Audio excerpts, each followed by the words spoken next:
What's up, everybody?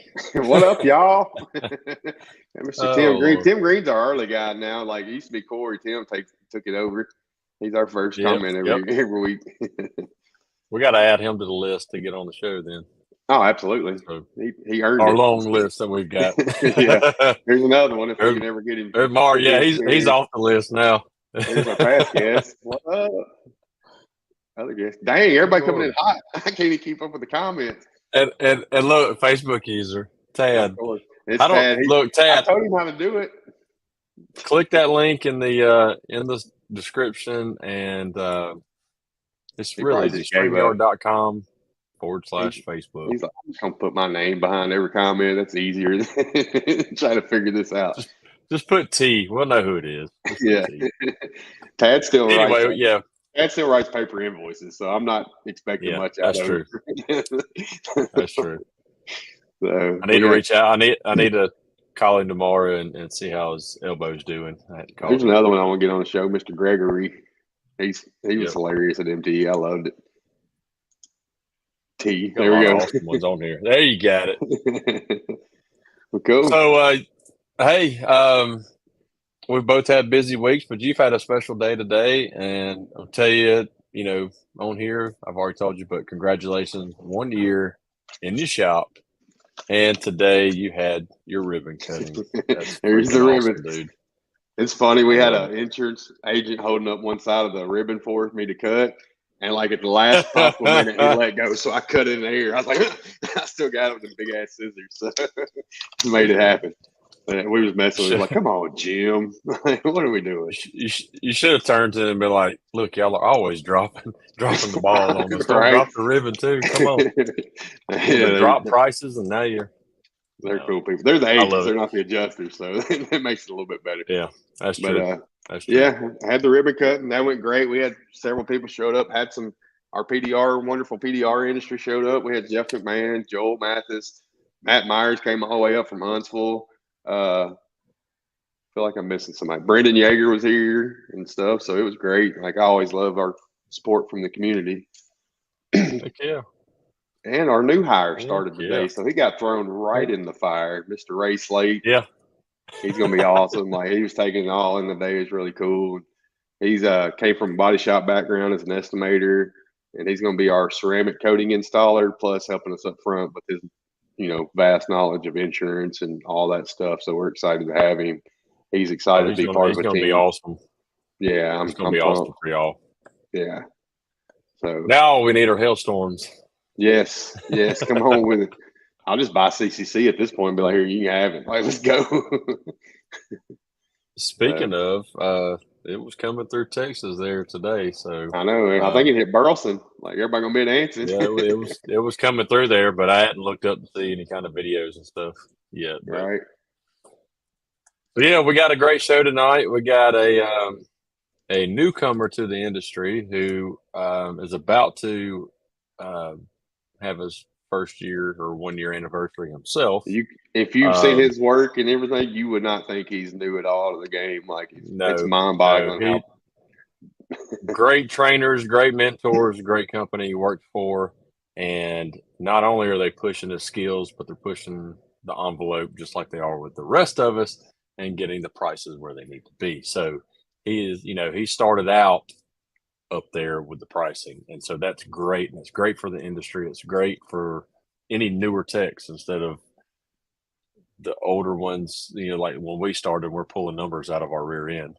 So I love it. I love the effort he's given, and yeah, man. Hey, another good thing is he's a ginger too. So right, and his social media presence is huge. Like I've seen him everywhere on social media and stuff. So that's awesome too. He's killing it. Yeah, and then of course, before the show, backstage, we're already talking. We know why his presence on social media is a little bit better. He's used to being, playing. But anyway, we'll get into that later on. But let's go ahead and welcome him on. I can't even talk. Welcome him on the show. No. Anyway, so let's welcome Mr. Thomas Potter. Yo, the Dent Shop. Y'all making me blush a little bit over here, man. You are. Jeez Louise. See a couple names. Hammer. Colby. Yep. Oh yeah. You got a fan We base. saw you had a. What up? Saw you had a guest backstage. Oh, you see my daughter? Yeah. Yeah. She came over. I was like, Poke Riley, her I'm head about to be in. live. Give me a couple minutes. She stayed home How today, old, man. She's 11. She battles migraines here and there. It's something we've battled for a while here. And then this morning she just couldn't recover. So she does good, man. She stays focused. Just wasn't feeling too hot today. So let her hang out at home. Mama's working now. She'll be home about an hour here. She's a hairstylist. She cuts. You can see a little salon in the back. I got people in and out of here. Oh yeah, you see her doing colors here at the house. We need to come see her then. Yeah. You just need a straight razor, bro. You're good. That's what I use. That's funny. Anyway, Ray, his wife's a hairstylist too, so she works some crazy hours and does the hustle too. So yeah, but I can never get a haircut. That's what's crazy. Like I'm at the bottom of the list. You would think I'm like once a week, Chris. Doesn't happen, bro. What up, Jeremy? Anything good on your trail cameras? Yeah, so trail cameras are pulled, subscriptions are expired. Like let them run out. Dude, I chased a couple studs through November. Kept me on my toes and just could not pull the trigger, dude. I had a couple of close calls. Never got it done. I just realized Jeremy's going to be he's going to be watching the entire show because Thomas apparently is a hunter, and he already knows it too. That's I love it, and we're gonna get into that. So we're going to start off the show like we always do. Heck yeah. Well, he finally has power, so he can, kind of stay on too. He didn't have power. Jeremy's had a rough go. Him and his neighbors and that whole area up there has had a really rough go with the power outages from the ice storm and stuff like that. What state is this? Michigan. Michigan. I don't know. I can't remember exactly where. Jeremy can tell you. Yeah, just type it out, Jeremy. Yeah. Luckily, they just got power back. I think yesterday. That's rough, man. After maybe 5 days without it. So. Yeah, that's tough, dude. He did have a generator at least. Like he had it plugged up to the house, so that helps out a lot. For the necessities. Still sucks. Yeah. But anyway, so we're going to dive into kind of give us a little bit of your background as far as how you got started in PDR. You don't have to go, an hour-long story, but just a quick synopsis of how you got started in it, how you found out about it, and to where you're at today. Sure. So my father was a automotive painter his entire life. So instead of after-school programs, I would get picked up, I think, as early as 5th grade, as I remember, from after school, and I'd go back to the shop. And that was kind of my hangout spot, right? I was young and I was cleaning Body Man's toolboxes for $1 so I can get a soda out of the machine. That's kind of where I grew up. And really started pulling a trigger. Yeah, it's my pops. Nice. I love it. Yeah. So, I started shooting at a young age, man, 15, 16 years old, cutting in parts. And then before I know it, I was 18 doing all overs. And, I don't know, I think I was 19, 20 years old. And he was like, dude, you're like ready to go on your own. And reached out to a local company called Craftsman Auto Body. They had 13 centers. Joined up with these guys. And what's crazy is I started as a buffer. I knew how to do it all, but you couldn't just get in there as a painter. And I went in there and I went to the manager and I said, listen, dude, I can paint, I can cut in, I can buff, I'll do whatever. Just get me on the floor and I'll do it. And it got to the point where when those boys went home, I stayed and I did everything. I just emptied it out. I wouldn't give them a chance to work because I wanted it. And it got to the point where I got the spot. And I ran that and I stayed with them for almost 17 years. Wow. I'm 35 now. So I was a young kid up in that joint and I was really hustling. And I actually got to the point where I was physically and mentally drained. So, like painters and body men always have a natural collide. And I just wanted more, man. I was just grinding. I was burnt. And literally I woke up in my sleep one morning and said, I can do PDR. It honestly was like a light bulb in my sleep. And then I flipped that switch and I put myself on that grind. YouTube, first person to reach it. Go ahead. I was going to say you flipped the switch, but I'm guessing that you had Sorry, her car door. Creepers out there. No, ain't nobody like car door. So I'm guessing that you had seen people come in the shops and stuff like that doing PDR. It kind of piqued your interest, or how did that? I know you didn't just wake up out of sleep knowing what PDR is. Yeah, so I had seen some guys floating around and heard about it, and I think it was more mystical than what it is now for me because I knew nothing about it. And I see a guy come in, and it was a dent like this, and I didn't know how much he was making, but a couple hours later it was fixed. But I was looking at it, but I wasn't like glassing it like we do. I wasn't putting my cheek on it and really looking down. And I was like, dang, he fixed it, And then I experienced, I think it was 2010, a hailstorm came through, and I was painting that hailstorm, and I had to give up one of my stalls for a PDR guy. And I wish I knew who it was. I haven't seen him around. I think he was based out of Ohio. He was a little dude, had a mustache. And I want to say he was like a Dent Whiz guy, but Tad Zablonsky. I don't know. So, and I remember seeing all his little glue, his glue waste on the floor, and he was just glue pulling roofs. And I remember seeing one of the tickets was like 16 grand, dude, on this Cadillac. And I was like, no way, I was like, whatever, right? And I was like, dude, that's crazy. And it just sparked my interest. And then I just started YouTubing it, right? And who's on YouTube? You see Mike Toledo, Jim Mitchell, those guys, right? So for Christmas, I asked my pops, I was like, hey, man, think you can get me a Dent Trader subscription. So I got like a 1 year for that, or a couple months, something like that. And I just started watching those videos. I didn't even have tools at the time. And then started reaching out to Jim Mitchell. And dude, I picked Jim Mitchell's brain apart. Like I give that dude so many props. And I tell him like, dude, I really need to shake your hand, bro, because honestly, he doesn't understand like how much it kickstarted me just by get these couple knockdowns, get these couple rods, because it's all up to you to learn the skill set. But if I went out and bought this Amazon junk, I didn't even know what a ratchet handle was. Yeah. I was like, do I get a ratchet handle or the thing? He goes, dude, if you're going to do it, get the ratchet handles. I was like, all right. So I get Reaper rods, and they come with those crappy ultra handles. So I'm like trying to learn, and it must have been high strength steel. And that thing's like wearing my palm out. And I was like, dude, this is brutal. Arms going numb. Yeah. I was like, how are guys doing this? Right. So I ended up getting like some scrap panels from the shop, and I started practicing on little dents. And I was taking a Reaper rod with a door handle and just poking it. And I was cracking paint like every other push. And I was like, dude, I need help, right? Yeah. So I ended up going out and spending a couple weekends with Chris Ray and Davo out at Dentless Touch. Mm-hmm. And that kind of got me, like basically, don't worry about your tools. We're going to get on this hood. First, it was whiteboard work. Here's a dent. Yeah. Let's start at the center and let's work this outside and get it done. And what's crazy to me is guys think they can go and spend this money for training. And maybe I thought this too, and you're going to come out knowing how to fix a dent. But in reality, like Davo's course is to set up the foundation on how to make you successful, right?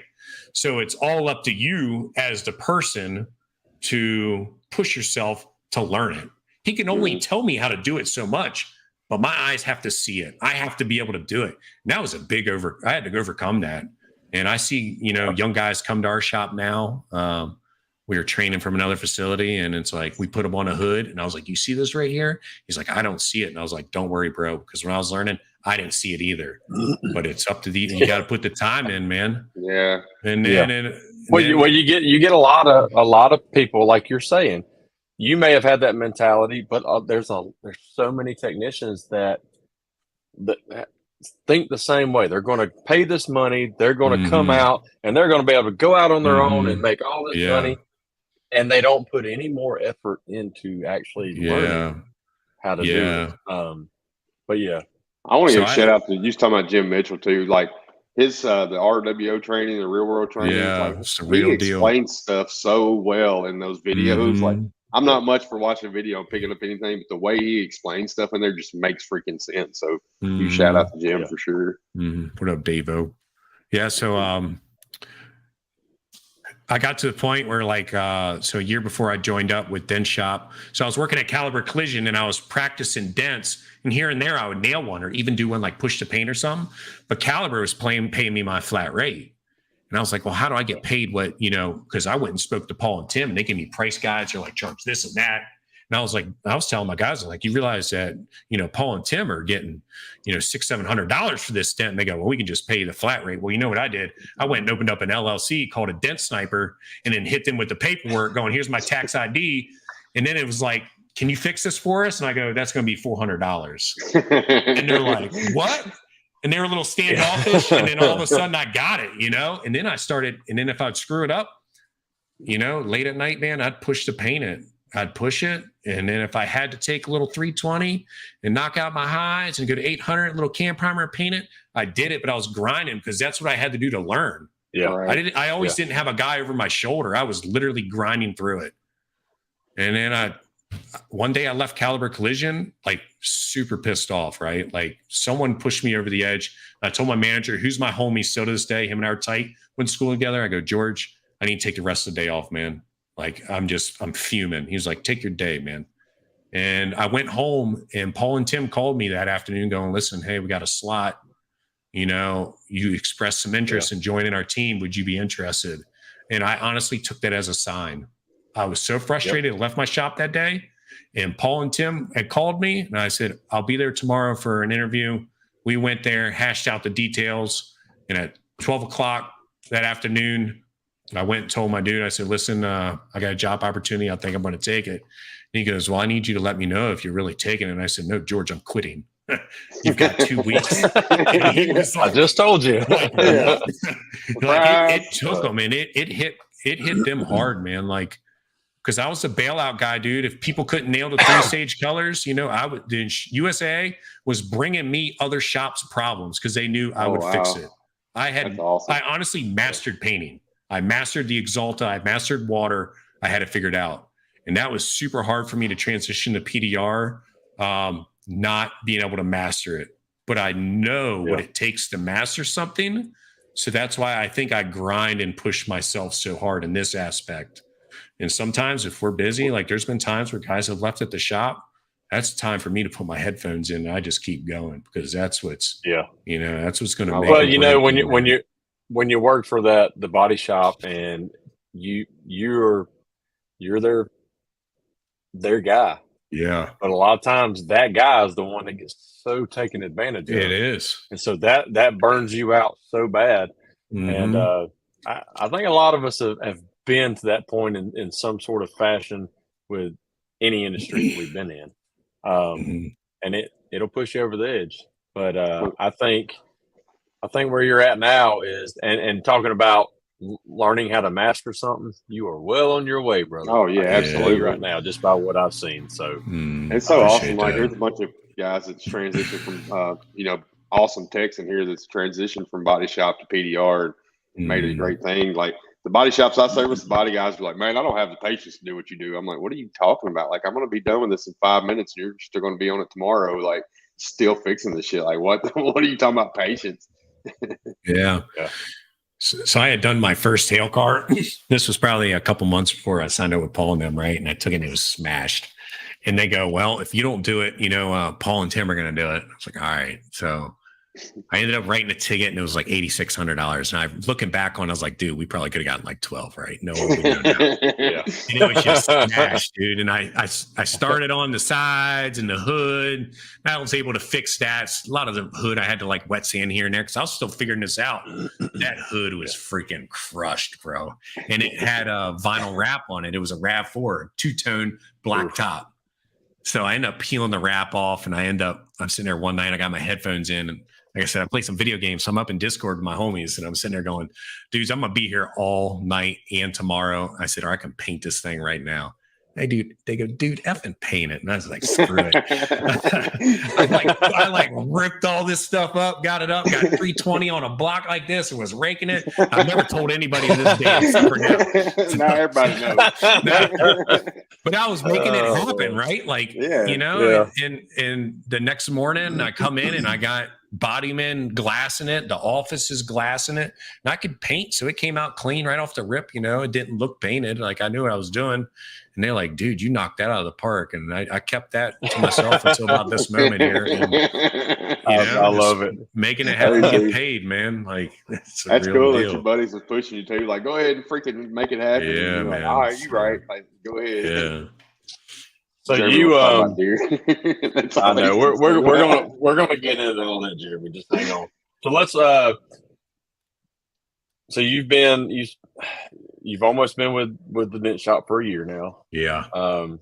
With all that, you entered the beginner competition at Dent Olympics, and I thought he won. You saw how for a beginner competition they were some nasty little dents. Yeah, I was a little surprised, but I saw your after and everything, and yeah, it was real close. I watched him. I was like, hey, Thomas won it. Like, I already knew he won it. And then they didn't call his name for it. I was like, what? Like, I want to see their work. Ryan's stand looked really good too, man. I had one spot that I did have a miss push on, and I kind of knew about it. And I had to do a little knockdown. It's probably what caught me. Honestly, dude, for me, just getting in the ring, you know, and like I was all stressed at first. And when I settled down, I was like, all right, you know, I'm like looking, I was like, all right, I'm getting my hood. And it wasn't about the trophy, right? It was me stepping in the ring, competing. Yep. Honestly, when Paul and Tim asked me what some of my goals are, one of my goals was to compete in the Dent Olympics and place. It wasn't first, whatever. I just wanted to get up there. Yeah, it was a beginner, but I don't care, right? Like I went in there, stepped inside them ropes and did it, right? And I just made sure I had chains on both sides of my cross checks and just went after it, you know, used some stand liner tools and whatever, man. Just had some fun. What'd you use? So I had picked up appreciate that, Kobe. Picked up a large snake, the fat snake, and then picked up a raised snake that was a little bit sharper.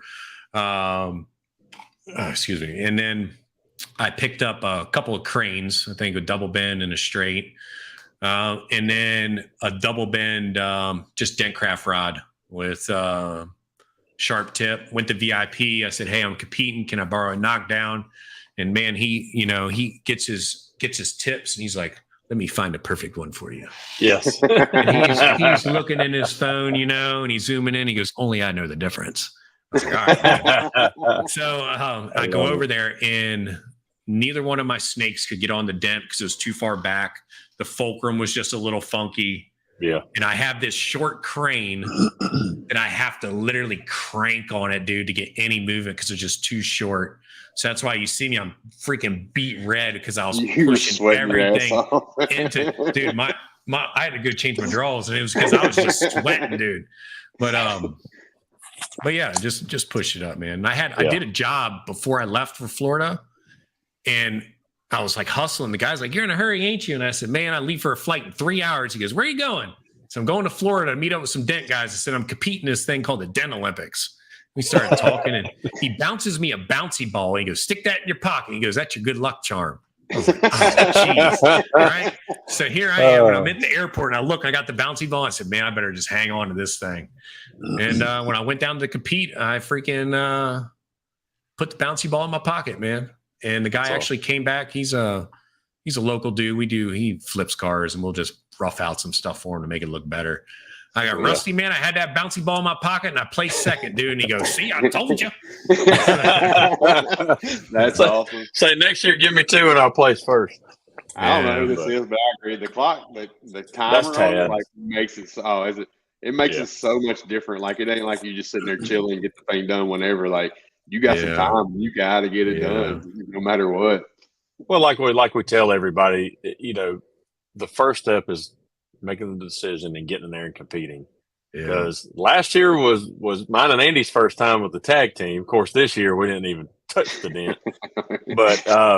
But last year, like, I mean, I'm sitting there cranking on that bed, and I'm with just the time and everybody watching, Yeah.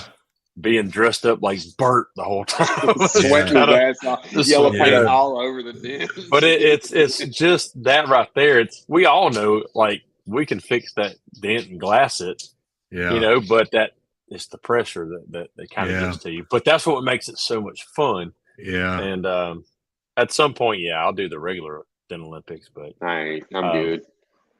Yeah. Only way I'm doing is I'm gonna get Paul Corden to freaking price it for me, and if they pay me whatever he prices it, I definitely want a piece of it for sure, dude. I was drooling over them things over there. I don't know. I'm just hungry for it right now. My biggest thing was getting my tools down there, and I'm like thinking about how I'm probably gonna check some tools in next year because I want a piece of it. And Rick, you better be down there, man, because we're about to get this thing.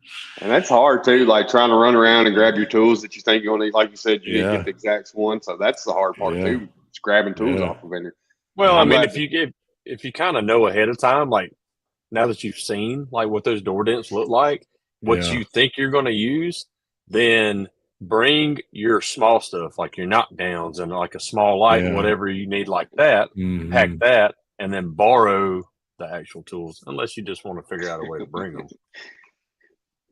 That's the only us guys are dumb enough to pay to fix the ugly Yeah, exactly. Yeah, I'm still hungry, Hudson. I'm sure someday it'll trickle off a little bit, but that might be the point where I master it. And honestly, when you get to the point where you lose that hunger, that's what happened in painting, right? So I'm hoping, that I stay hungry for a while. But it's something that has intrigued me more than ever is the business side of it. That's why, that's something I've never learned until I really met Paul and Tim, and I see a lot of behind the closed doors stuff. And I think that's stuff that intrigues me. And I've always told Paul and Tim, I want a piece of the business side.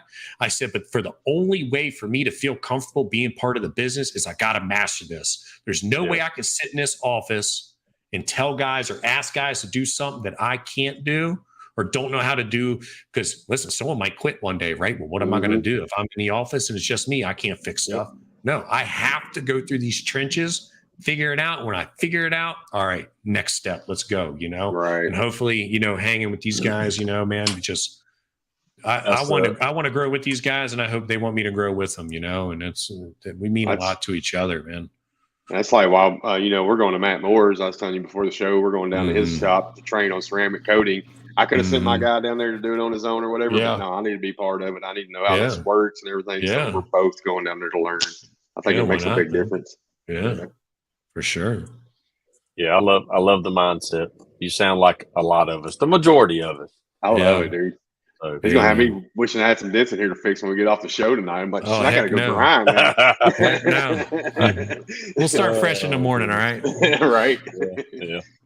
Well, hopefully. So let's we're about halfway done. So congratulations again on just gonna go ahead and say your 1 year anniversary and placing second in the Dental Olympics, because that's a major feat. So let's get into the meat and potatoes of what we are, and that is let's get to know Thomas outside of the PDR world. So how long have you been married?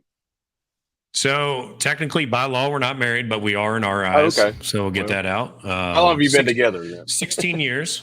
Wow. My son is 16, so he's my stepson per se. I met him and Amanda when Ethan was a year old. Hold up. Her name's Amanda? Yeah. There's so many Amandas in this industry. Like my wife's Amanda, his wife's Amanda. Jeremy Nadeau on his wife's Amanda. I mean, I will if I ever meet her, I won't forget her name. Yeah, I know. Hey. Yeah. Anyway, sorry. Yeah, met her when Ethan was one. Just kind of hung around, and she knew one of my homies, so we were hanging out here and there. And I don't know. We've been technically like engaged 8 years. Honestly, in our eyes, we're just riding it, man. We're not pushing anything.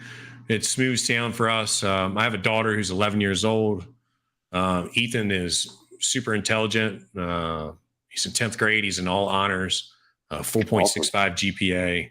Dude's thriving right now. Holy moly. Definitely got long hair down to his back. Super shy guy, but he's a musician. He goes to a school called the School of Rock after hours. they basically teach you stage presence and how to play and how to sing. And they pack out bars. They get them venues and throw these kids up on stage. And Ethan can absolutely rock and roll, dude. Awesome. He gives me chill bumps when I watch this guy play. Gets the crowd going, but he's a super quiet guy. And I see him get up on stage, and he's just a different kid, man. It's like his alter ego. Yeah, dude. And my daughter, she struggles in school. School's a grind for us with her, or spelling words, math, and we grinding it, but she's doing it, but it doesn't come as natural as it does Ethan. Is she in 5th grade? She's in 6th. 6, okay. My youngest is 11, so I was curious. So super athletic, and very street smart, man. I mean, she can hop on the lawnmower if she wants, or she's going to go hiking. She can hang with me, and she's my right hand girl, man. She's my sounds like my young one. She's my homie. She's my ride or die. Man. Yeah, man. So, and then after hours, man, I'm building a saltwater reef tank right now. It's kind of taking a lot of my time, here and there. It's a little 32 gallon, nothing crazy, but those things take some maintenance if you want it right, and you're going to grow some coral reef in your house. It takes some work, but wow.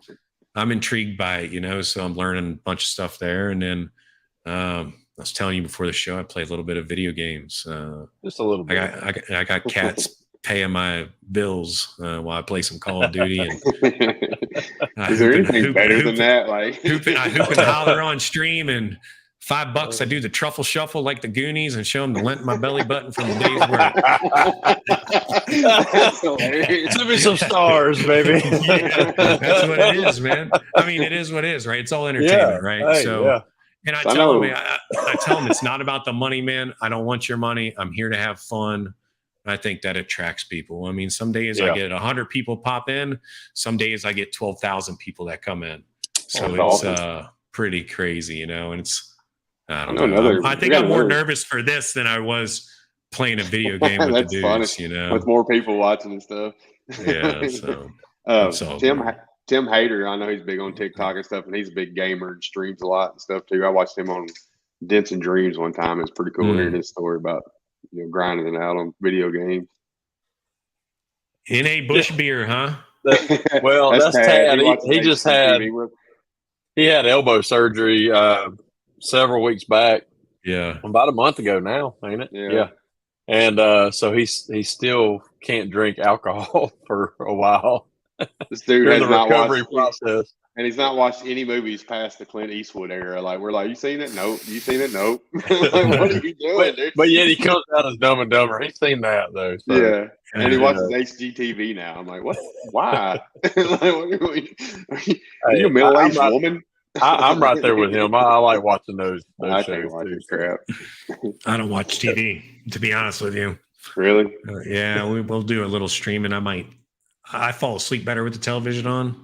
Yeah. Man, I'll put something on, or I'll put something on, and I'm like, I'll be snoring with my eyes open, you know. She's like, turn the TV off. I was like, but it makes me sleep, you know. I'm the same way. I got to fall asleep to a TV, or if I'm laying there just hearing sounds, you know, outside, I'm like, nah, this ain't happening. Yeah, I can do the crickets and frogs though. Summertime, I can open the windows and just listen to some crickets and frogs for sure, man. I'm gonna have to take a pause for cause this gallon of water. I got to piss again for like the third time. Well, mute your mic. Mute your mic this time. Oh, there he is. Look at that. We heard the stream flowing about 30 minutes ago. I'm going to unmute it. No, I'm just kidding. So, are you any good at Call of Duty? Or do you just have the personality everybody likes to give you money? Well, it's a little bit of both, right? So I do, we'll consume some alcohol beverages. I usually only play Friday nights, Saturday nights, Saturday mornings, here and there. But I've played since like the first one, so I've got some serious time into it. And I play on a computer with a keyboard and mouse. That's a little different style. And here and there, like I use my Get a Grip for my webcam to show my keyboard and mouse play instead of holding my heat gun on the lot. That's where I get most of my use there. But that's what I use for my taking video with my phone, my Get a Grip. And, I got a little tripod now. That's helped with the reels a little bit, being consistent. So while the non-hunter is gone, let's get into hunting here. Sure, well, man. he's back. Never mind. Yeah, screw that guy. We'll talk about the antlers, Yeah. bro. So I'll talk about it. I just don't do it anymore. Like that's the difference. Yeah. So I do stream. It's on Facebook. You can look up Cold Fire. I can't believe I'm telling this to 10 guys. 18 and older only. Cold Fire, and it's a skull with a cigar hanging out of his mouth. That's the character there. Nice. But we're losing the hunter. So, right when we're going to talk about hunting. Sorry, Jeremy. Yeah. So big time bow hunter. So when I was growing up, we had no spots to hunt rifle. It was archery only. And we were doing suburban hunting, little 10, 5, 13 acre lots in a very wealthy city called Great Falls, Virginia. You're talking multi-million-dollar houses from $1 million to $25 million houses, big fountains. And what's crazy is every house is on septic there. So they all have to have like 3 acres or plus. And it's all wooded with like poplars and holly trees. And a lot of times you cannot leave hang on stands. So I got really good at climbing trees. So right now I'm shooting a Hoyt RX5, I believe, full carbon bow, 70 pounds. But anywho, the cell phone cameras for me really changed the game. The suburban hunting can be really hit or miss. A lot of them are funnels, right? So you got people who don't like the deer so much, they put deer fences up, which is basically 8-foot tall nets, right? Yeah. And I'll sit in a poplar tree in the middle of 2 8-foot fences with 30 yards this way, 30 yards this way. And I'll have one camera on this tree, one camera on this tree, and I'll see everything that's cutting through there. And it'll be like, all right, every Monday at 6:30, they're cruising through. And I could go Monday at 5:45, I'm in the truck shimmying up. 6:30, here they come, lead doe walking through there. So yeah, I definitely get excited on trying to outfox some lead does for sure with a bow and arrow. So do you have to go and ask permission to hunt their property, like, or is it like? Explain that, because we don't have that down here in South Alabama. So my stepfather was a paid firefighter out in that county. And he was a firefighter there for 25 years. And he was an avid hunter. He's the one that kind of got me going into hunting. And over the years, he had just acquired a handful of lots next to the fire department. And as I was growing, he was like, hey, can I bring my son out here, teach him how to hunt? And people were more than grateful of letting me come out. So that's how I acquired those city properties. I personally never knocked on a door. I basically inherited them. And then, I got to the point where I just focused. Look, he's got freaking deals going on in his Mobile, Alabama, dude. Yeah, man, I'm telling you what, this street, there's a guy moved into the last shop down here, and it's a body shop now, and all he does is car lot stuff. Dude, I'm telling you, my damn camera goes off all night long. Oh god, it's so when I see somebody, because I got the blinds open right here, when I see somebody easing down, yeah, I'll start looking. Anyway, yeah. So I got really got really good at climbing trees, and I don't know, and just took a knack to bow hunting, man, and kind of just stuck with me forever. But I did acquire a 40. This property is an hour and 20 minutes from my house. These 3 properties I acquired out in Great Falls. Yeah. So I was literally getting up at 3:00 in the morning during daylight savings time, grinding it. And then as I got into my 30s, I was like, dude, like I cannot do this any longer. And I met a friend of a friend at like a family gathering of my buddy. And he was like, yeah, I own this mechanic shop. And he's like, I live in Clearbrook. I was like, oh, Clearbrook? It's 12 minutes from my house. And I was like, yeah, land out there. He's like, yeah, I got 40 acres. I was like, oh, snap. I guess could be a lead here. And I was like, people hunt there? And he goes, I got one guy that comes in here and there. I was like, dang. And I said, does he use guns? He was like, oh, yeah, during rifle. I was like, oh, snap. Like, here we go. So I was feeling him out, and I didn't get a good vibe from him. And I didn't want to ask him. And then all of a sudden, his daughter needed help. Her and her husband were moving to Saipan for a medical mission, and they were putting all their stuff in a storage container, and they needed help. And they called me and they go, be here at 10 o'clock. Well, I get there at 9:50 sharp, and this old guy, he's there 9:50 sharp. We're there. We're the only ones there for like 45 minutes. Everybody's just running late, And at the end of the day, he goes, Thomas, you expressed some hunting, right? He goes, come on down here. I'll give you a tour of the property.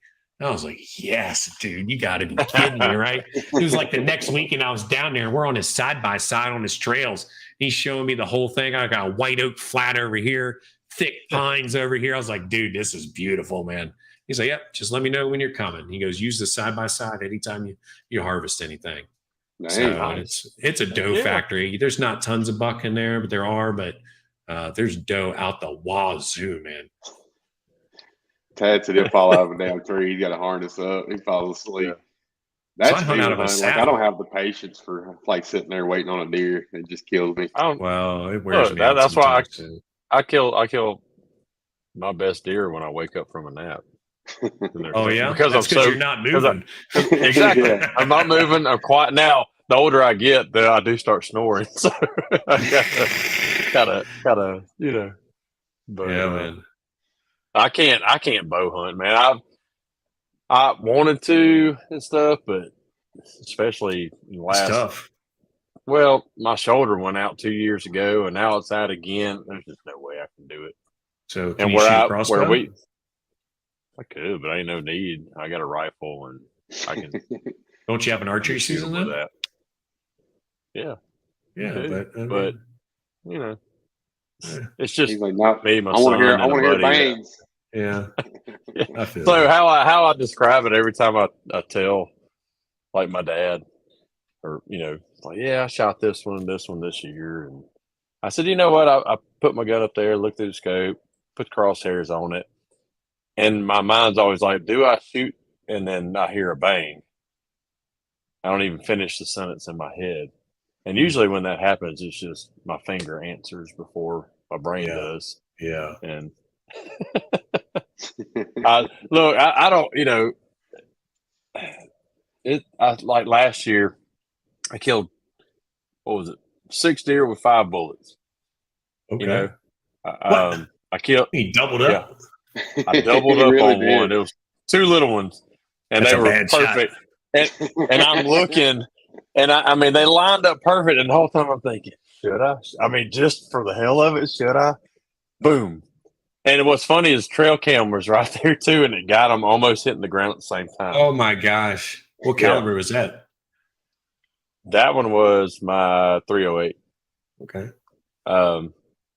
But yeah, I had a lot of funny stories last year with my guns. So I gave my son you got what? Oh, I'm running around with a 300 blackout with a suppressor. And that's kind of my thing. It's like they don't even run. They're like, and one runs, and the other's like, what the heck's this? So the last 2 I just shot was a young 8-point. It was tall horns. I'm like, well, you just walked in here. There's 6 does in here, and he's all proud and boom, shot him.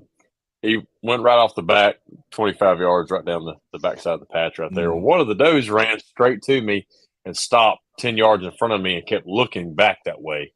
And so I'm like, okay, I don't want to like holler at her to get her to run off. So I eject the shell real loud, shove another one in there, and she still didn't look at me. And I'm like, all right, dummy. I'll drop her.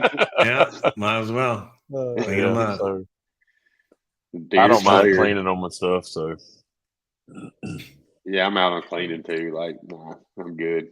Yeah, I like these people that hunt for sport and like, yeah, I got a deer. Like, I'll buy it from you or pay for the processing or whatever, just so I can get some deer meat because I love eating deer meat. Yeah, and Paul and Tim's like, you got burger, right? And I was like, yeah, I got tons of them. They're like, bring it in. Yeah, like, yeah. I'll unload it. So I've got my freezer in here slam full. I still hadn't taken it to the processor because last year I got all burger made, but I got them to add bacon to it. And so my wife and kids are like, we don't like it.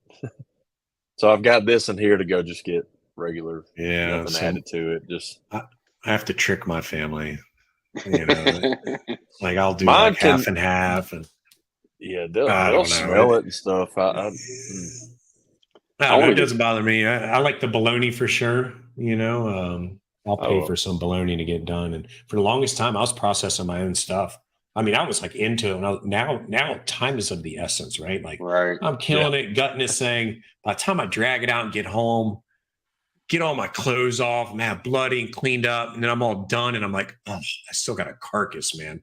And a lot of times, dude, it hasn't been super cold, right? So it's like you're getting on these things. You're either getting it to a butcher or you're quartering it out. I have a fridge in the garage that I'll quarter it out and I can fit probably 2 deer in the fridge with bungee cords around the door. Yeah. And that's how I'm keeping it cool until, I'll let it age a little bit.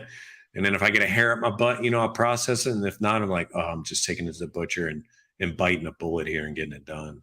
Right. Yeah, we're looking for a used deep freezer to put at the camp just to use during hunting seasons because shoot one now, that's another issue. I got big ice chest, but then you got to keep it on ice the entire time. So if we go for a week and I shoot a couple of them or one beginning of the week, then I'm constantly adding ice to this thing. Yeah.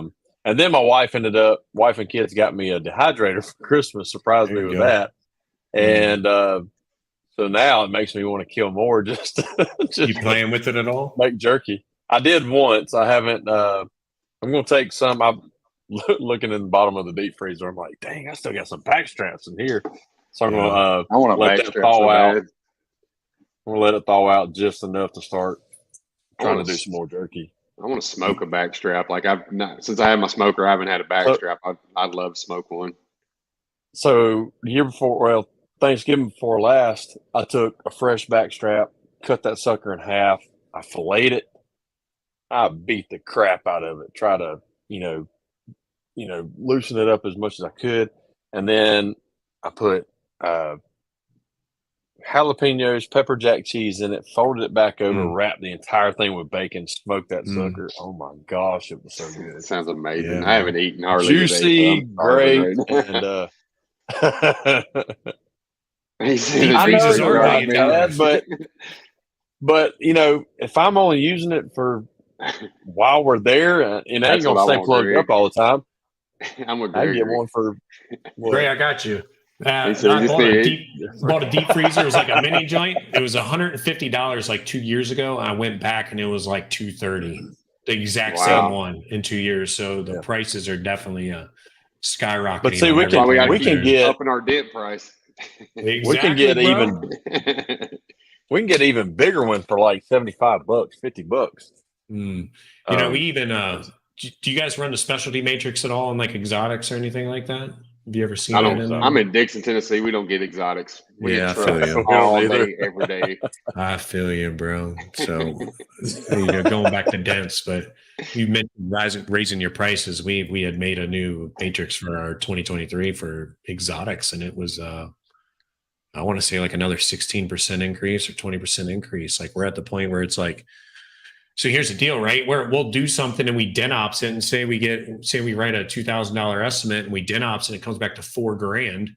It's like, dude, we're still too cheap, right? Like we could technically get $4,000 for this job, right? And I don't know, man. I feel like there's still more money, as crazy as it sounds.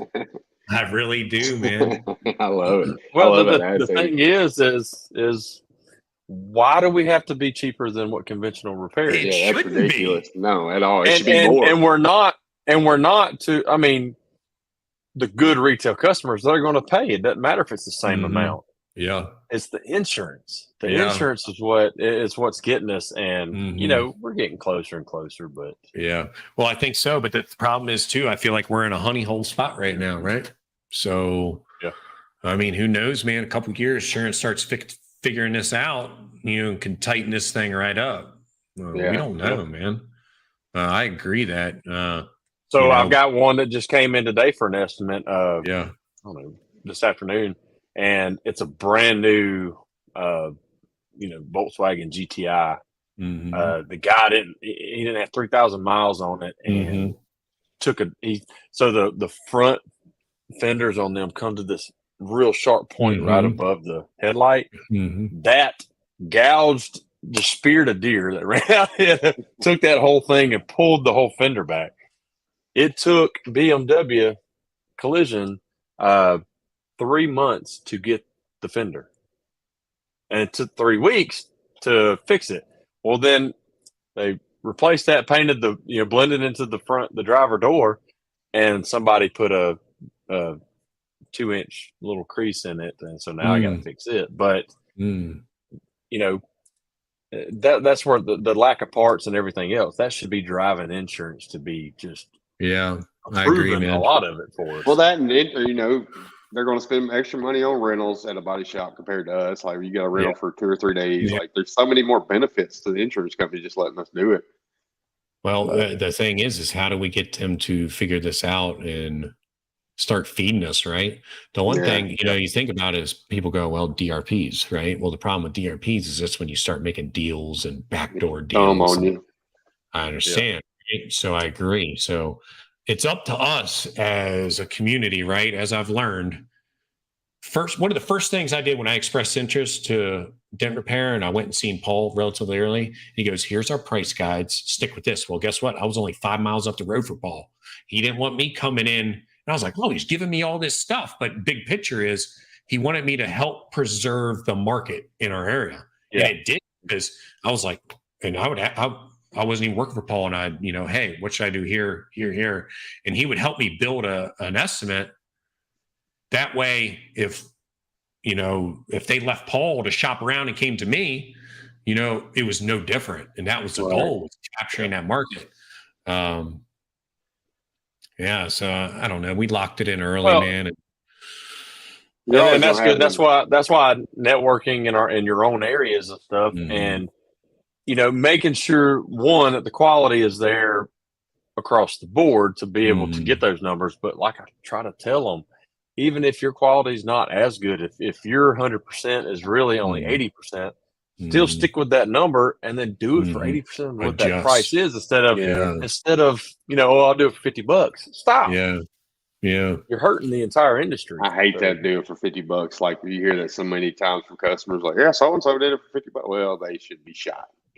There's times too we get jobs and we'll price it out entirely, right, to the T, and we're like, man, we just don't know if we're going to nail it. So the way we write our estimates is the person's in the other room, in the lounge, we're like, hey, give us a couple minutes with the car, and if we'll pull it in and we'll go over it with each other, going, how you feel. And, we feel out how we feel like we're going to be able to repair this. And then you educate the customer, and you're honest, and you set expectations. Even if you feel like you're going to kill it, I'm always like, I don't know, well, not like that, but we're like, hey, just so I have a concern here. This edge is really tight. I know it's double metal. I'm not sure if I'm going to be able to get a tool in there. You might have a little tiny wiggle right there. I don't know yet, until I dig in. You set that expectation. And then that way, when you kill it, man, they're like, oh, man. But then if you don't, you also said, yeah. And if that wiggle's there when you're delivering, hey, just so this one spot we talked about, it happened just like I thought it did. It's a little low here. You can see a little something, but thank goodness, we stopped it from having to go into a paint booth, and we saved your original finish, and it's stuff like that. Is just set that expectation, set yourself up for success, man. We go ahead. I was going to say, I never guarantee 100%.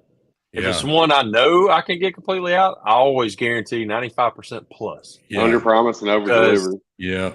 That's what I was looking for. Under promise, over deliver. Yeah. And being early on, I rely a lot on R&I. We do a lot of R&I stuff, taking doors off. So when you guys see our price guides and it's marked for R&I, a lot of guys go, oh, I could have fixed that on the car. Well, guess what? I can't, right? So I'm setting myself up to be able to glass it. And for me to glass it, I'm taking the trim panel off, which takes me 5 minutes. I'm unbolting the door. I'm putting it on a stand. I like my stands high, a little lower, like neck level, and I'm just getting on there. And that way I'm flat, I'm making it straight, and that's the way I have to do it to be successful. I can fight a body line dent that's only 2 inches big and it's not super deep. And I struggle because, dude, I got a beer gut. I'm not super flexible. I'm like this. I step back and I can see it, and I come up here and I'm like, well, damn, I don't see where I'm going. I'm going to the panel, go push here, and then now I'm getting texture. I'm like, dude, rip this thing off, get it on a stand. You'll get a better job, better quality, and you're charging for it. You're getting the sales. And that's how. And explaining that to a customer, I explain it to them all the time. That look, it's faster and cleaner for me to yank this door off. Yeah. Than me to. It's not that I can't fix it on the vehicle, but one, it's probably going to take longer, especially when they're down low, man. Yeah. Look, let me take the panel off. Let me take the door off. Put it on a stand where it's eye level. I can get in there, get it done fast and clean the right way. Put it back on there a lot faster, and that's what differentiates me and you from other techs. I think so too, man. Because I'm not going to get into all the comments and stuff like that. But like there's some that, like when you're putting your prices on the Paul Corden page and stuff, and you get the ones that, even us, we can fix that dent in 30 minutes or 5 minutes or 10 or an hour, whatever it is. It has no, you can't think like that. Why are you getting this much? Why are you're charging $1,400 on a 5-inch dent that take me to 30 minutes to do? Get that out of your head. Okay, well that's fine. You just made $1,400 in 30 minutes. Yeah, because that skill set and what it took to get there. Yeah, exactly. And how that's long where is it a be in the lot body of us, shop, and how much are they charging? You got to look at all that. just because you can fix that in a short amount of time, that's great. Book several of them jobs. Yeah. You're gonna be up here. It's the mindset of certain ones that are, well, I can fix that in a short amount of time, so I'm just going to do it for a couple $100. Get that out of your head, people. So that's something Paul and we actually discussed. I think it was last night. It was towards the end of the day, and I was like, because I'm helping moderate that group and just accepting people, and I was like, listen, we got to because one thing we don't want is people to post how long it took for them to repair it, because once it's irrelevant, we want insurance companies paying us for our skill set, not the time involved. So how do we do that? So we started, one of the new rules is no discussing repair times. We don't care. Yeah. We don't want to see it. If we see it, we're just going to remove it.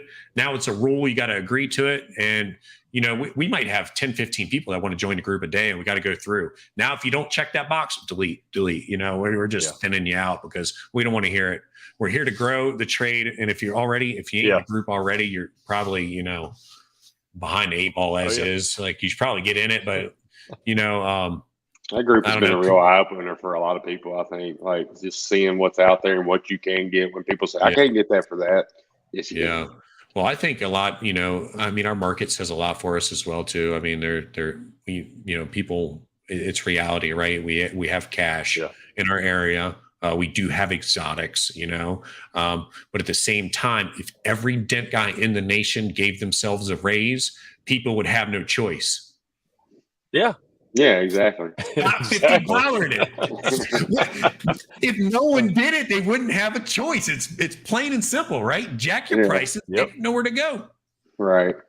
And it's not like it's not that we're trying to take advantage of it. We're trying to get what we need as a high quality PDR technician. I just did. Well, I did this estimate several months back, but it was a 1968 Camaro. The wife opened her car door into the driver door right on that body line. And the dent, the pictures he sent me, it looks like a 1-inch dent up to a 1-inch right on that body line. Of course, I do it as a 2-inch dent. Well, it ends up being more like 3-inch once I get it here. The only reason he decided to finally get it fixed is he knocked a plastic pipe into the front fender. So now he had 2 dents. Well, he just brings it Monday.